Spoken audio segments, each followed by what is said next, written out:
I'd like to thank the Eastern New York Rotary Club for naming me the December Student of the Month, even though it's definitely a little belated. Despite the delay, I am greatly honored, and I would also like to thank my parents who have supported me in whatever I wanted to ever pursue. As long as I can remember, they've encouraged me to be a person who helps everybody and to never be afraid to try anything. These values were instilled in me for as long as I can remember, and I apply this mindset in everything that I do. I believe it's a big reason why I'm here today. To be honest, I was not familiar with the Rotary Club until this year. One day, I noticed Student of the Month application fresh on the board. I looked up the Rotary Club and I learned what it represents. Its core belief of service above self really connected with me, and so I signed up and I'm very glad I did. My volunteering time is something that I really look forward to, and even when I'm tired from juggling both sports and school, my busy schedule allows me to never skip or pause my time to serve others. In fact, I would say I get a burst of energy that motivates me to strive for my goals. My latest volunteer opportunity is my very favorite because it allows me to make people smile and exposes me to the environment I'm pursuing for a career. I'm a volunteer every Sunday at UPMC Memorial Hospital in the emergency room and direct patient care. I'm a volunteer every Sunday and I visit patients, bring them snacks, books, or even spend a little time getting to know them. Personally, I love talking, so the more they talk, the better. I'm also a mover for this off the street tour on Saturday mornings. This is a program I discovered through my parish that helps place people homeless and struggling into new homes. It's been eye-opening to see how grateful they are for the free donated furniture, and the gratitude they show often brings new perspectives to light. We always pray with them before we leave, and they're always hugged in tears.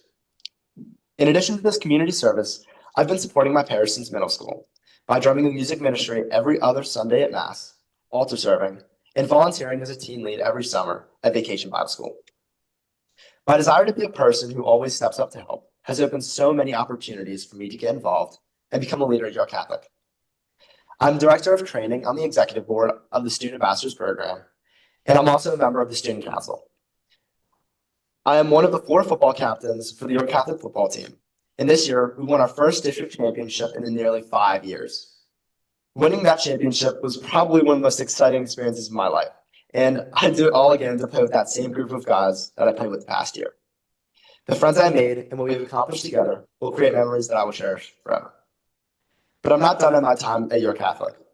I'm hoping to attend a 4-year university to become an ER or ICU nurse. I knew I wanted to pursue a career in nursing ever since I experienced the nurses who took care of my grandfather when he was sick. I admired how they helped him and my family get through such a hard time. And to achieve my goal to become a nurse, I'm working hard to stay on both the honor roll and to plan to get my CPR certification this year. I'm also planning on establishing a HOSA chapter at York Catholic. HOSA stands for Health Occupation Students of America. And its organization helps to expose students to different careers in healthcare, learn techniques, and gain leadership skills. Future Catholic students can hopefully be encouraged to consider healthcare as a career and to help fill a time manage. Thank you all for the honor of allowing me to join you for breakfast today. I'm very thankful to be able to describe who I am, what I'm passionate about, and where I'm heading to next. My foot is still on the gas pedal, and I cannot wait to keep going forward. Thank you.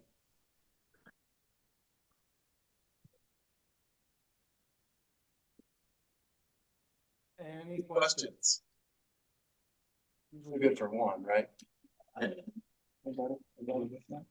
All right, awesome. Thank you, guys. Thank you, Sean. We will jump right into our senior. Reagan was here last year. She was one of our juniors, and she actually got to attend RILA on behalf of York Catholic. I'm excited because I've gotten the chance to go and see kind of the closing ceremonies and how fun it is. So she can tell you a little bit about her experience. Sorry. Good morning, everybody. Thank you for the opportunity to attend another Rotary meeting for the second year in a row, as he said. I'm honored to be returning and excited to share a little bit more about myself since I was here last year. My name is Reagan Miller. I'm a senior at York Catholic. First, I would like to say a huge thank you to all of the Rotarians who devoted time and money to allow me to attend RILA this past summer. I was selected by the Rotary Club to attend Rotary Youth Leadership Awards at Messiah in June of it's 2026, so I guess last year. It was absolutely incredible. I learned a lot about myself as a leader. We spent a lot of time doing team building activities, and there were a lot of life lessons that have continued to impact me. One activity in particular, which was focused on saving humanity during a nuclear event, challenged me to step way outside my comfort zone. And it was so meaningful to me that I actually chose to write my college essay about it. So every single college that I applied to got to hear about RILA and the Rotary Club, which was super awesome. Since June, I've stayed very involved in my school and community. My classes this year include AP Chemistry, which I have with Sean actually, which is definitely my favorite class this year, and AP Calculus, which much less my favorite. And a lot of online courses that have pushed me to become a more independent learner. Outside the classroom, I'm in my final club volleyball season with Yorktown Volleyball Club. We just wrapped up a tournament last weekend. It went pretty well. We finished in the gold bracket, which is fun. And I also played for school. I was a senior varsity captain this year with my best friend, which was an amazing experience. And we went fairly far in districts. And I also love staying active through line dancing with my friends, which has been a fun way to engage with the community as well. I've gotten pretty good at it in the years that I've been doing it. So I do a lot of teaching and demonstrating now, which is super fun. I'm also serving on the leadership team for my school's Students for Life chapter for the second year running. Right before Christmas break, which is when this was supposed to happen, so it was written into my speech then, we wrapped up one of my favorite service projects of the year, which is our Advent donation drive for Lord's House Maternity Home. And we collect baby clothes and binkies and all of those sorts of things, and we get to donate those to the moms that are staying in Lord's House, which was absolutely amazing. And I got to be involved behind the scenes for it this year, which was very rewarding and has definitely reinforced my passion for service. I also serve as an adult leader for my church's Vacation Bible School, like Sean does. And that is also a super amazing experience in service. Looking ahead, I plan to study biomedical science with the goal of attending dental school and becoming a pediatric dentist. I'm currently training under my dentist and learning to be a dental assistant for him, which is an amazing opportunity to get some hands-on experience before I graduate in the spring and then move on to college. I'm drawn to this field because it allows me to combine my love for working with children, like at VBS, my interest in science and medicine, and my desire to serve others. My top choice school is the University of Maryland, which I was accepted to last Friday. And thank you. I've also been accepted to Messiah University and UNC Charlotte, and I was offered a spot in the University of Mary Washington honors program. So that leaves me with a lot of exciting choices to make in the upcoming months. Thank you again for welcoming me this morning and for the opportunity to participate in the Rotary Student of the Month program again. I'm really grateful for all of your support and investment in students like me.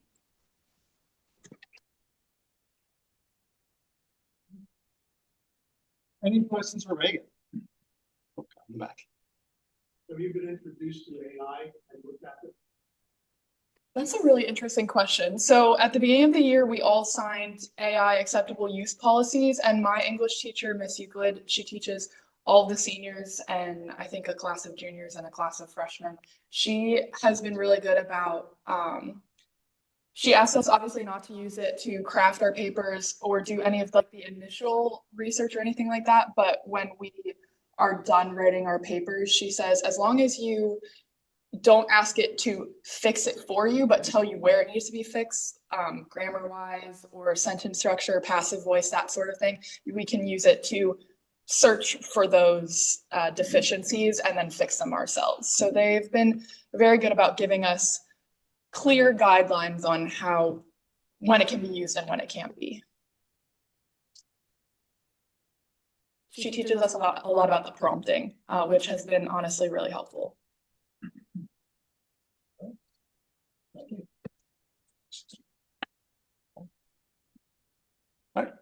Thank you, Reagan. Again, it's always an exceptional time to get to see and learn about some of our students of the month. And again, see how lazy we were as high school students ourselves. So I guess I'll pass this back off to Chris. Chris. All right, thank you, Todd. I agree. It's always very fun to listen to our students of the month.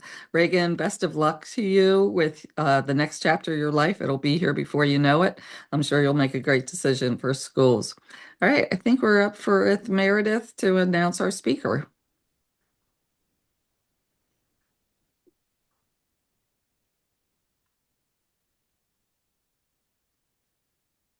And I think I lost you. I'm slow. I'm in the back of the room. Okay. Can you hear me back there? I'm guessing. Okay, so it's my pleasure this morning, unintended, but we're keeping with the theme of students. I get the pleasure of introducing our guest speaker this morning, who is Russ Stoner. He is the CEO for Accountability for Life, or AFL, and he is going to share a little bit about the good work that his team is doing there, along with the students who are in that program. It's actually a very incredible program, so I'm happy to introduce Russ to all of you.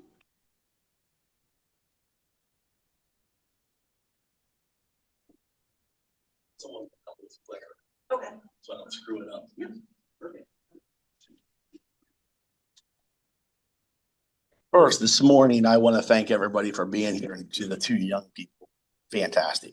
Fun fact, I played college football with Coach Loxley down at University of Maryland. So, and there's two young men down there playing from York, Mike Hershey from Spring Grove and Mike McGonigal, the young man I coached. So this morning we're here. It's funny with AFL. It's when people ask me to talk about it, it's kind of a difficult thing to try to keep it within a 20-minute radius of time frame, only simply because of where it started.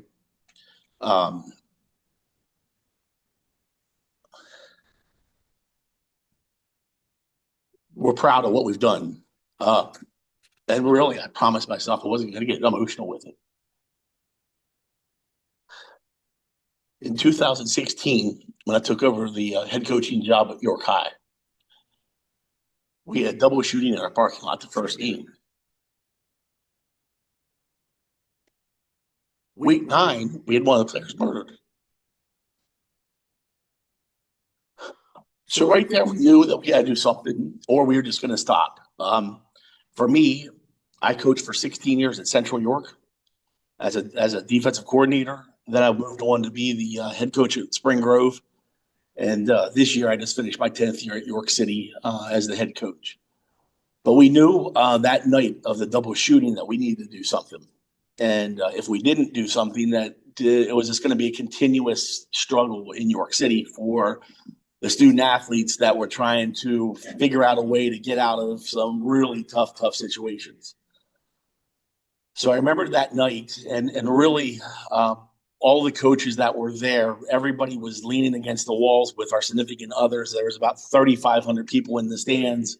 It was total chaos, and they were going to shut the program down. And my cousin is actually the co-founder of AFL. And I said, what does that even mean? So Representative Mike Jones was actually in this meeting with us, and he said, Russ, it's in you. We just need to follow you around, put a program together. So we literally met in hallways, in closets, just anywhere we could meet to try to give the kids some leadership qualities and tell them that, you don't have to be on the streets to be a positive influence in this community. So we had a 0.3 GPA when we first started at York High. We had 13 players on the team. We haven't had below a 3.0 as a team since the first marking period in 2016. We just had our 42nd college graduate. So fast forward to what we do, and if someone can do the next slide for me. So fortunately for us, we were able to secure some funding, and we actually built out a program and built out a facility that has a weight room, has a turf room, has a player lounge, has a full kitchen. And these are the pillars that we came up with. And the life skills, you're talking about two young people that are here today that have, obviously their families are here. There's not a lot of parent involvement with our kids in New York City. So we decided that we needed to do the life skills piece. And really, it's this simple. It's yes, no, thank you, please. Just that piece is how it started, which then led to kids being involved in RILA. We've had kids the last 2 years attend RILA and has been an unbelievable success for them out of our program. The academic prowess. I mean, SATs, our average SAT scores with our kids in our AFL program is 1,100 SAT score. They go to SAT prep every Sunday for 4 hours when that starts. They put a lot of time and effort into it. So then when the personal growth is like anybody else, once you see that you're becoming somebody different, the confidence is the biggest drug that we have in this world. You can see their confidence grow. And the confidence is given by, grinding and stacking days and understanding that things are not always going to go right. But that personal growth is measured in so many different ways. And we help them through that piece of what that looks like for them, even when they're like, I don't feel like I'm going anywhere. I feel like I'm doing certain things right, or getting frustrated in the recruiting process. Because one of the biggest things we do is we help them in the recruiting process of being college football players eventually. So that really gets frustrating, because when you go on Twitter, you'll see that every other day there's somebody saying, I'm blessed to receive a scholarship offer. So when kids are in 10th grade and they're trying to figure out how they're going to get there, it becomes really a mind game with them. So personal growth has to be, what are you doing that you can identify with right now? The benevolence piece, I really think that it's awesome to give back to others. And one of the things that we do that I love that we do is in the summer, the last Thursday of every month, we help the Shiloh Legion feed the veterans. And what we do is we unload the massive trucks that come in. And I feel so bad because it's right by my house. So when I drive by on Thursdays during the school year and there's not our kid there unloading that truck, I mean, it's a massive amount of food. So we try to do whatever we can to show them, and we lead by example with our organization by we volunteer doing a lot of different events. And then we have the leadership program. And I was just telling Karen has witnessed our program. She volunteered the last couple of years of doing yoga for our guys. And you would think that, man, what do these guys really want to do with yoga? And when I first bring them in and we're saying, hey, we have all the lights off and up light and everything and have the heat up to 90 degrees, they're like, Coach, what are we doing? And when she starts using her verbiage in the world of yoga, I get tired of hearing it at practice when they say chaturanga or, those types of things. But Karen has witnessed that piece. And I was just telling her about leadership, and I've changed my tone so much because when people say lead by example, I think that's cowardly. I used to say, just lead by example, do it. Someone else is going to follow you. But in today's world, if you don't lead out front, and if you don't lead by using your words, then you're kind of being a coward. Only because, are you afraid someone's going to say something to you because you're not doing everything really right? So if you want to lead, you got to actually learn how to lead. And that's with our leadership program. That's one of the things that we do. If you just go to the next page for me. So now this is last year's stats, but we have currently over 130, we probably have 150 kids now in the program. We start working with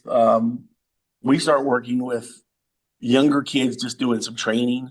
And then we have the kids that are in our in-person programming. They come in 5 days a week plus clinics. We do a grade check every Monday and Thursday. And now we've opened up our arms now to not just kids in York City. We have kids from all over York County. We have kids that are on our online process. We even have kids from Denmark in our program. It's just a unbelievable thing. And tomorrow is an exciting day because tomorrow we have National Letter of Intent Day for the kids to sign to go to college. We have 24 seniors currently in the class of 2026. 4 of them have already signed to go play Division I football. And they signed in December to early signing, and 2 of them were actually already on campus. But we have been fortunate enough to put all 24 in college. And this number here that you see that says $2.4 million over 24-25, this year's number itself is over $3.5 million worth of scholarships. And that's academics and athletics, or both of them wrapped together. I mean, we have kids going to, we just had a young guy that was committed to East Stroudsburg from Northeastern High School. He didn't win a high school game in his entire career in high school. He's been in my program the longest of any kids outside of York City. His name's OG Numa, and he committed to go to East Stroudsburg. And OG just flipped and is decommitted from East Stroudsburg. He's going to University of Albany, which is FCS. So he's the first kid in the history of Northeastern football to be a Division I football player. And there's a young guy that could have quit, could have gave up, could have done all those things. But I honestly, and he'll tell you that the thing that pushed him through was this program. And this program is like his mom and dad met with us, and they were like, I do parent coach meetings to help them through the academic process of what classes they should be taking or shouldn't be taking. We talked to them about, how far away you want to go to school, just all the things that you would need to do. How much do you want to spend on college? What's the debt look like? And his parents were very adamant about what they wanted to not have as in debt for him when he graduated. Well, he's not going to have any debt. Not 1 cent is going to be a debt for OG Numa. That's life changing. Most of our kids are coming out. They're going to school for less than $5,000 a year for probably 80% of our kids. So tomorrow at AFL, we have a huge celebration, and we will cater it. We'll have, I think there's 9 kids signing tomorrow. The rest of them are all still making their decisions.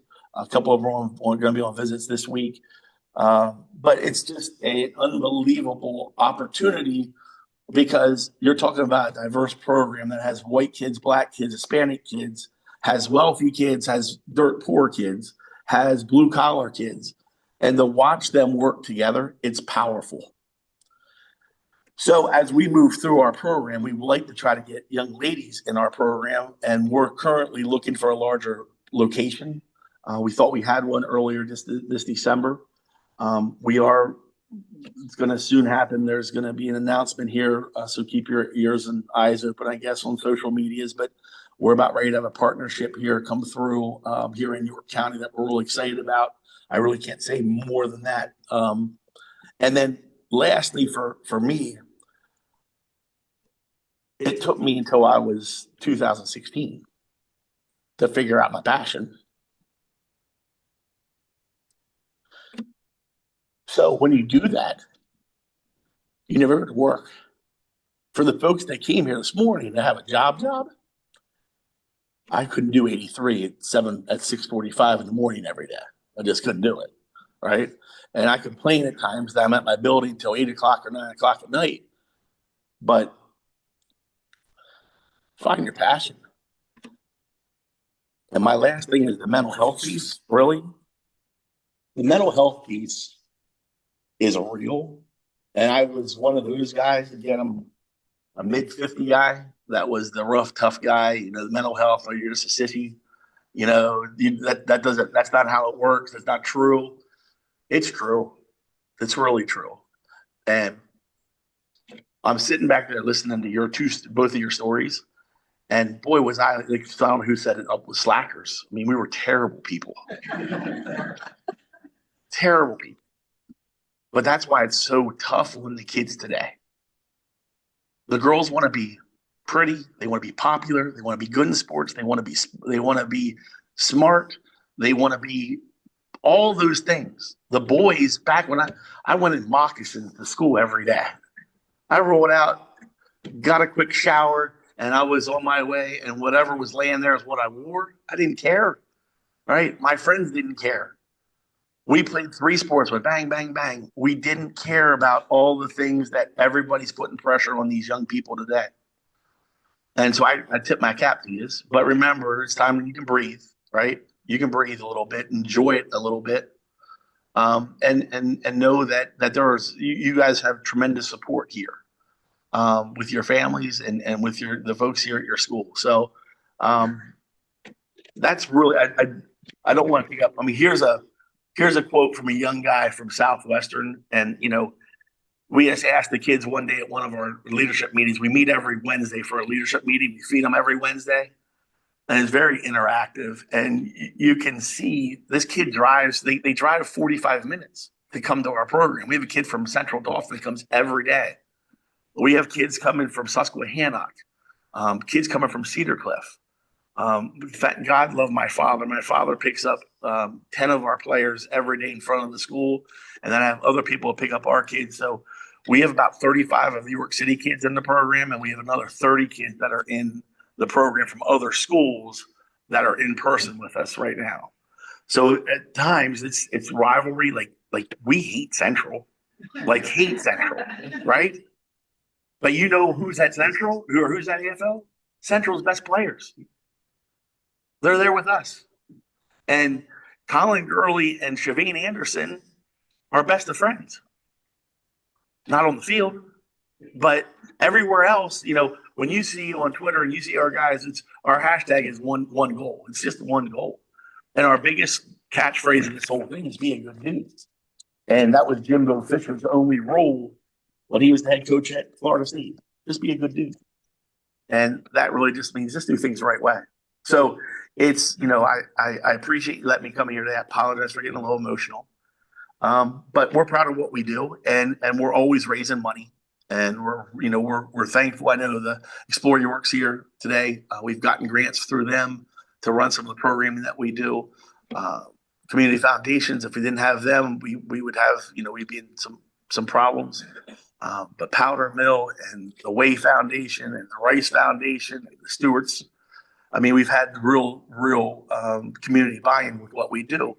It cost us about $7,000 per kid to go through the program. We take them on college visits. It's just a tremendous amount of stuff that we do. Our kids of York City obviously don't pay a cent to be in our program. The other kids do pay a fee, but everybody is scholarshiped. So it's a great program. We're proud of it, and I appreciate you letting me talk about it. Anybody have any real questions about what we do or anything else? Is your program just locally like South of the PA, or is it international piece? There's not a national piece, but I'll let you know about that in a few weeks. I got a call out of the blue from the Washington Commanders, and they're meeting with me on the 10th of February. They're looking at basically modeling a program after AFL down in Washington with their new stadium. And they're going to come follow us around for 3 days and see. I have no idea where that's going to go, but kind of a fun thing. But this is all, grassroots. This is all, the thing right here in York County. But we do have the online process that we help with recruiting. Every day. It's funny with modern technology, communication is easy. We just had a Zoom call with kids from Denmark. So, and just reminding them all the things that we remind our kids of every day when they're in person.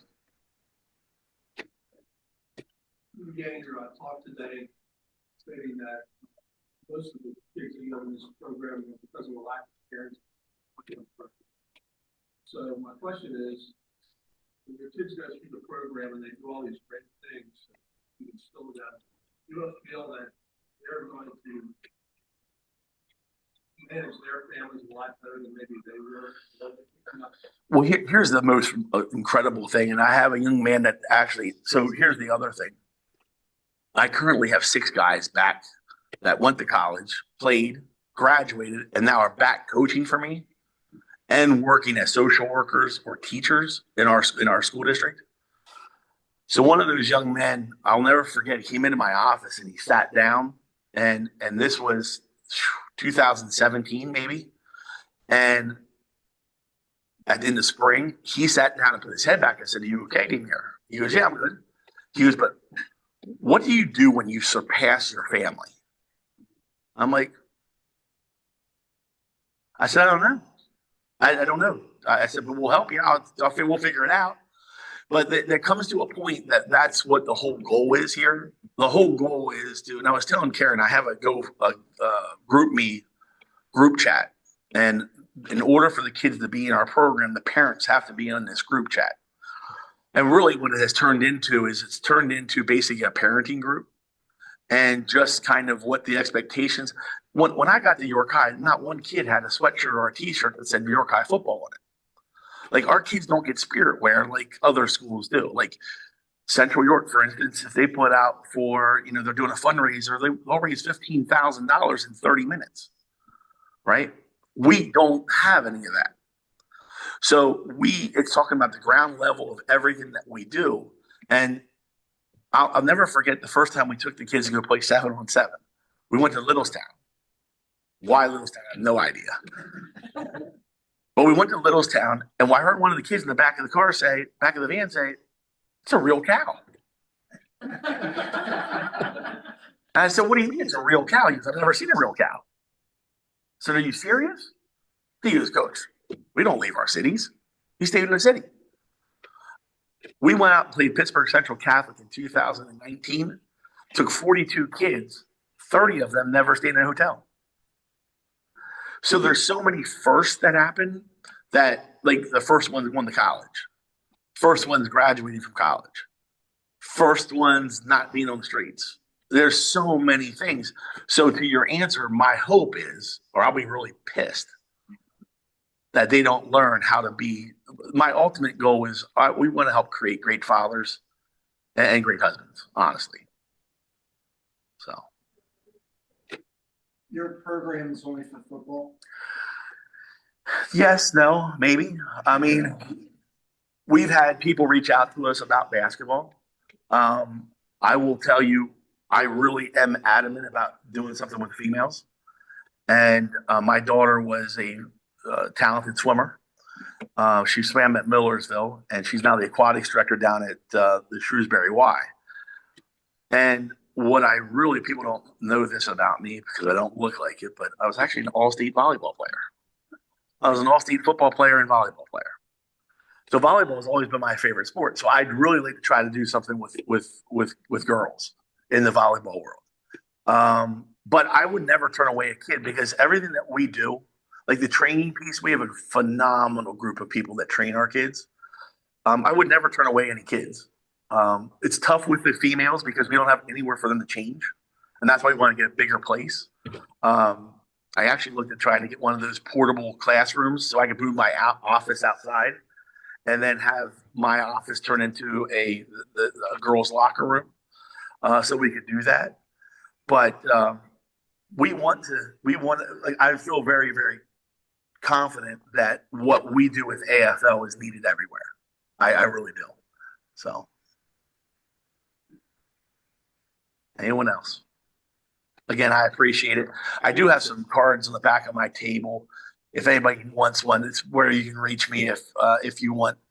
The reason I'm using these cards is because on the back of it, it kind of gives you all of our core beliefs of what we do, and it has my phone number on the inside that if anybody wants to reach out, anybody's welcome anytime to come over to our facility. We're right beside Hack, across the street from Hack. We have about a 5,000 square foot building there.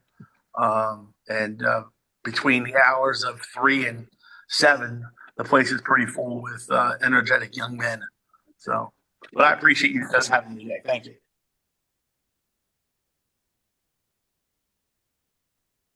All right, Russ, thank you very much. I heard your presentation a few years ago, and I've always been impressed. Thank you very much. Best of luck to you. Thank you. Russ, we have a book, a children's book for you to choose that will be donated to one of the children's libraries at either the YMCA or Children's Aid Society, YWCA or Children's Aid Society. So, and if there's nothing else for the good of the cause, I think we are adjourned. Have a great week, everyone.